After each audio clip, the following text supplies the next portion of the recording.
جہاں سر سجدہ ریز ہو، آنکھیں بھیگ جاتی ہو، وہاں پھر کن ہوتے دیر نہیں لگتی۔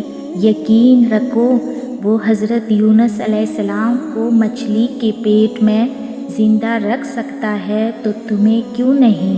مشکلات سے نکال سکتا ہے، وہ تو دینے پر قدرت رکھتا ہے۔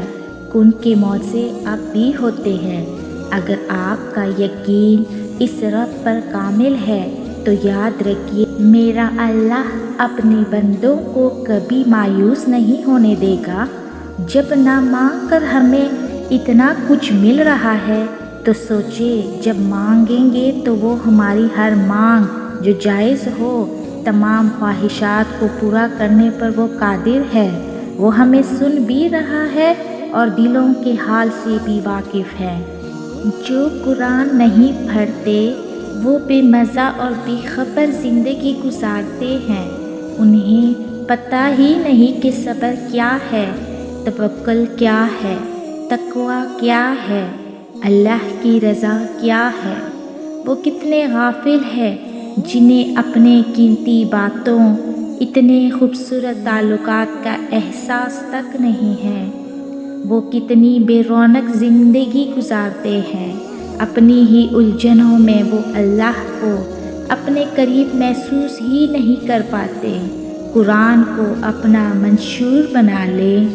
قرآن مصیبت میں ہمت کا سامان ہے، ٹوٹے ہوئے ارادوں کو مضبوط اور گرتی ہوئی ہمت کو سنبھالنے والا فرمان ہے۔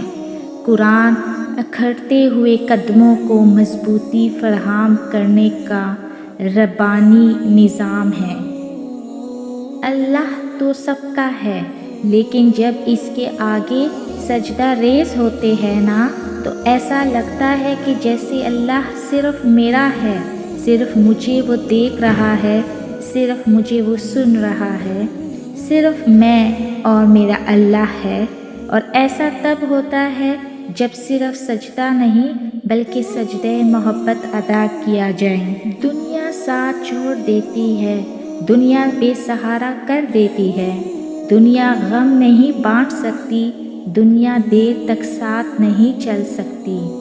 آپ اللہ سے کتنی بھی دور چلے جائیں، آخر میں جب آپ اکیلے رہ جائیں گے تب بھی آپ کے ساتھ صرف آپ کا اللہ ہوگا جو آپ کو شہرک سے زیادہ قریب ملے گا۔ کوئی ایسی محبت کسی سے نہیں کر سکتا جیسے اللہ اپنے بندوں سے کرتا ہے۔ کبھی کبھی بہت تھک جاتی ہوں، سب چھوڑنا چاہتی ہوں، پھر یاد آتا ہے کہ جب اللہ کا راستہ چنا جاتا ہے تو اللہ آزماتا بھی ہے۔ یہ کیسے ہو سکتا ہے کہ کوئی اللہ کے راستے پر چلے اور آزمایا نہ جائے؟ کبھی دیکھا ہے کہ سونا آگ میں جلے بغیر کندن بن گیا ہو؟ تپش تو سہنی ہی پڑتی ہے۔ میرا رب وہ ہے جو مشرق والوں کو دیکھتا ہے تو مغرب والوں کو نہیں بھولتا، جب آسمانوں کا نظام چلاتے ہوئے سمندروں کا نظام چلانا نہیں بھولتا، جو رات کے اندھیروں میں سجدہ کرنے والوں کو دیکھتا ہے تو برائی کی محفلوں سے غافل نہیں ہوتا، جو ایسا معاف کرنے والا ہے کہ 100 سال کے گناہ ایک پل میں معاف کر دیتا ہے اور پلٹ کر نہیں پوچھتا کہ کیا کرو گے کیا نہیں کرو گے۔ اللہ کے سپرد کرنا سیکھیے، ہر چیز کو، ہر فیصلے کو۔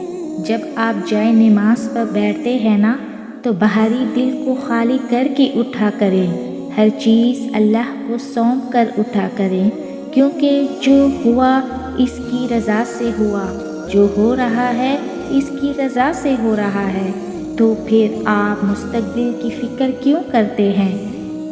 نصیب لکھنے والوں کو نصیب کا نگہبان رہنے دیں، آپ اس کے فیصلوں پہ سر جھکا کر اطمینان سے چلتے رہیں، یقین کریں اس پر وہ بہترین کرے گا انشاءاللہ۔ جانتے ہو مجھے اللہ سے کیوں محبت ہے؟ کیونکہ میں گناہگار ہوں، اور وہ پھر بھی مجھے دینے سے نہیں تھکتا۔ میں تھوڑا سا رو لوں، تھوڑا سا صبر کر لوں، وہ انہیں ضائع نہیں ہونے دیتا، وہ قبول کر لیتا ہے۔ میں جتنا بڑا گناہ کر لوں وہ میری معافی پہ مجھ پہ معاف کر دیتا ہے، اور میں نے صرف اور صرف اللہ کو اپنا بنایا۔ تنہائی اللہ کے قریب کرتی ہے۔ لوگوں کے چھوڑ جانے سے گھبرایا نہ کرو۔ جب ساتھ کوئی نہ ہو تو دل خود ہی اللہ کی طرف رجوع کرنے لگتا ہے۔ ہم خود ہی اپنے باتیں اللہ سے شیئر کرنے لگتے ہیں۔